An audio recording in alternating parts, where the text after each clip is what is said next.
Hi ladies and gentlemen, in Edgar Rafandani, the founder of Bongo Forex, na leo tunawaletea an exclusive weekly analysis ya tarehe 1 mwezi wa 9 mpaka tarehe 7 mwezi wa 9, na tunaingia katika kota ya ni kota ya 3 ya mwaka, na tunaikaribisha kota 3 kwa kuangalia mafanikio mengi na makubwa zaidi as traders. Kumbuka, today's analysis is going to be firstly katika Forex 2, we're going to do it with English as a medium of communication, as a medium of presentation level, and then we're going to move to cryptocurrencies and indices with English. Kwa hiyo guys, I'm just trying to get the balance right na kuhakikisha kwamba kila mtu anaridhika na huduma zetu.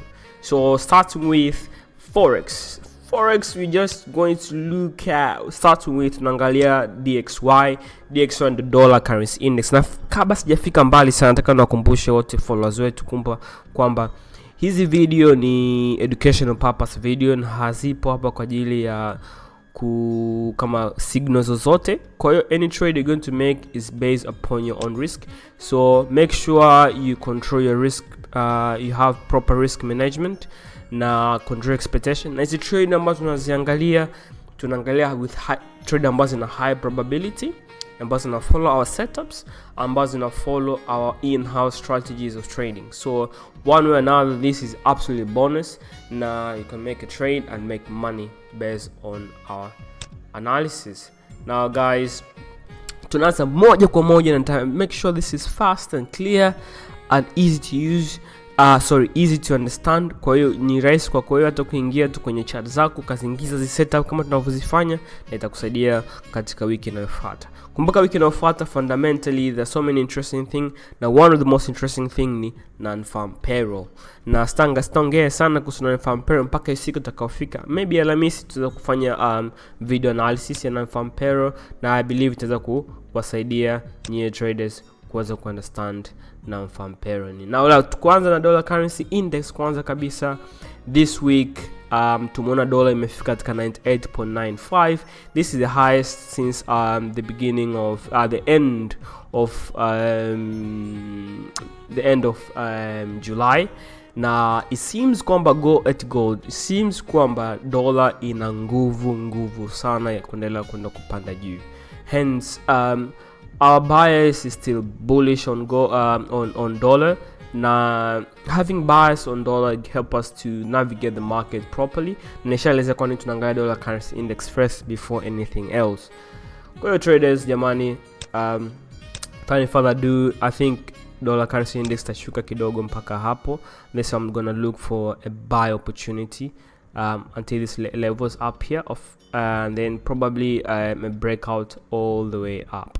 So my analysis for this week, I just look for the opportunity on the dollar. I just look at the bullishness of the dollar coming this week with a bit of a pullback and further continuation on the upside.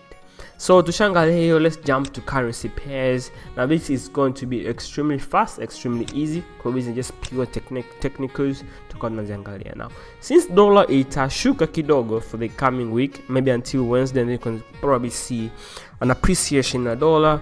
My trade for this coming week on New Zealand USD itakuwa, I'm looking for that pullback, retest at that area, and then tunaanza kuangalia kusell following that trend all the way down.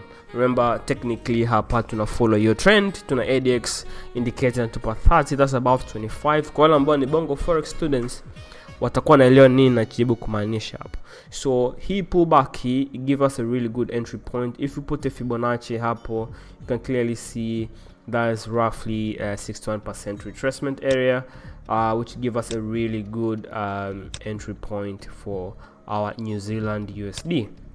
Anyways, without any further ado, that's our first trade. That's our first setup for the Forex pairs. Secondly, tunaangalia nani mwingine zaidi ya Euro USD. Na Euro USD nimeka weekly analysis, weekly chart patterns hapa kwa sababu iweze kuwasaidia nyie traders ku understand the bigger goal for this currency pair, where it's heading.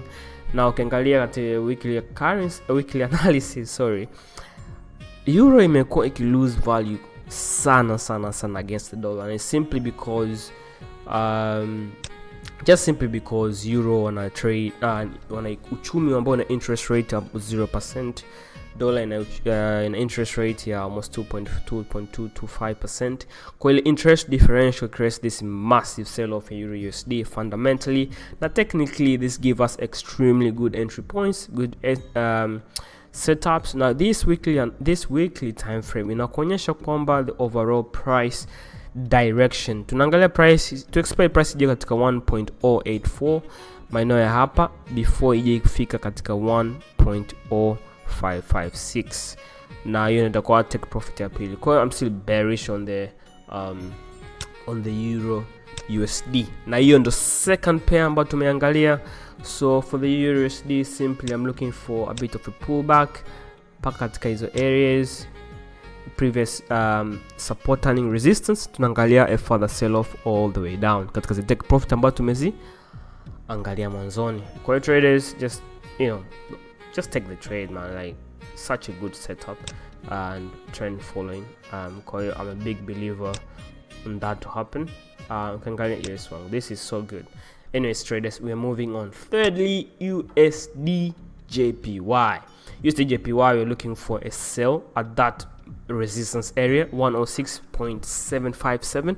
Lakini kumbuka guys, we're not just selling straightforward, just waiting for that confirmation and confirmation to enter that short sell. Kwa hiyo what that means, John Bongo Forex Education mnajua kuelewa what that means, lakini otherwise if that doesn't happen, I see a huge potential for not a huge potential, like just a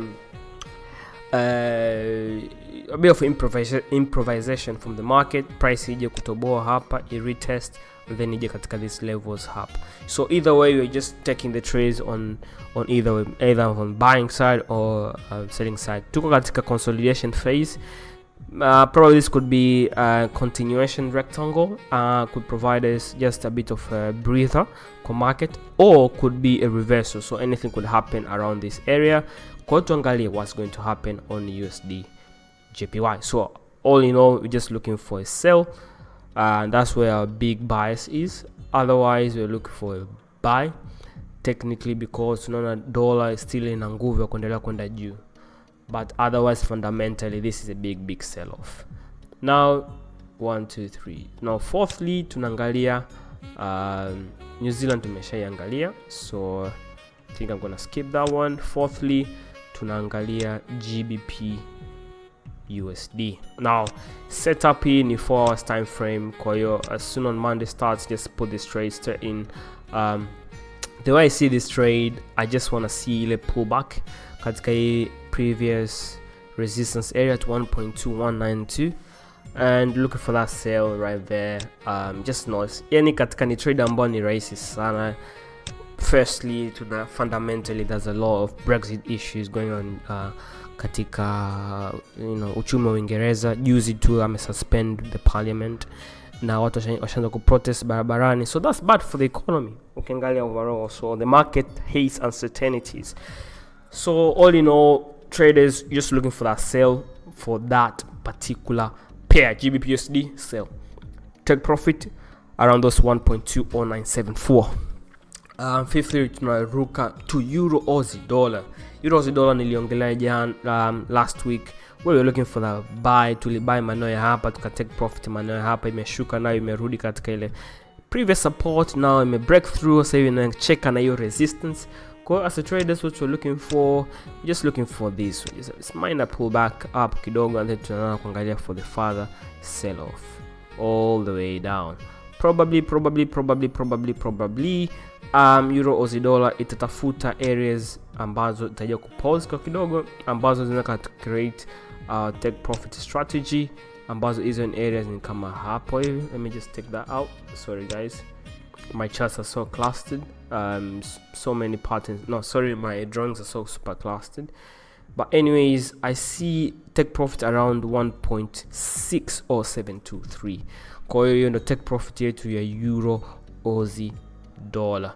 Na tunaendelea tena na mwingine. Oh, hii inajirudia. Sorry, I need to jump Ku save time tunaangalia USD ZAR simply just following the trend guys. Hii ni 4 hours pattern na tunaona katika hii ni rectangle or a breathing or indecision time where the market is just consolidating. Kwa tuna expect price ifanye vitu kitu muhimu ambacho ni hichi kwamba hiji hapa juu itoboe, and if that breakout, that will be our entry point and look for further continuation on the upside. Kwa naangalia buying opportunity just right at that breakout.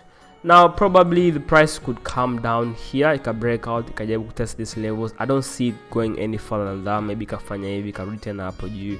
Why? Because ukiangalia ZAR, the rand, USD ZAR, rand South African uchumi unafanya vibaya sana na uchumi wa dola ambao unafanya vizuri sana. So this trade ina ile trade ambayo inatupa a really good perfect balance on where the probable direction move of the price could go.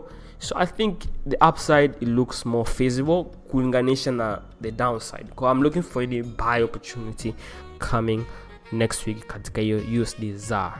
Kwa tumeshamaliza hizi currency pairs. Labda kuna mwingine, yes, USD try hii ni dollar to Turkish lira. Turkish lira ni currency ya Uturuki. So what we're looking for katika hii pair, just simply looking for a sell around these areas at 5.9 or 584. Tunaangalia ku sell ambapo tutaangalia because tutaangalia sell ambayo itakuja ku bounce hapo, tunaangalia ni further sell of paka maeneo ya 5.61286. Kwa hiyo traders, tumeshamaliza katika all forex pairs, currency pairs. Tumeangalia from major to minor to exotic pairs. Now remember, it's really important to execute your trades with proper risk management, position sizing, now understanding which opportunity cost, not understanding all, but factor in opportunity cost ambayo utaweza incur when you make each trade. Kumbuka, not all trades are going to materialize, and not all trades going to give you full maximum returns ambazo unaangalia. So kuna trades ambazo inabidi you need to be very picky, umeona. So mambo yetu tumeangalia katika Bongo Forex course, na kama unataka kujiunga kwenye course, just go to the description down below and click any emailing. Just send us an email or ingia katika website, unaweza enroll, and it's very cheap. You can just join our courses. Right now we're creating online content for subscription purpose. Na nyinyi mnaweza mkaingia hapa mkajifunza popote ulipo katika kona Tanzania, Kenya, Uganda, Rwanda, anywhere other part of the world. So guys, it's an exclusive content inakuja soon, na pay attention and stay tuned on that one. So nimemaliza katika currency pairs.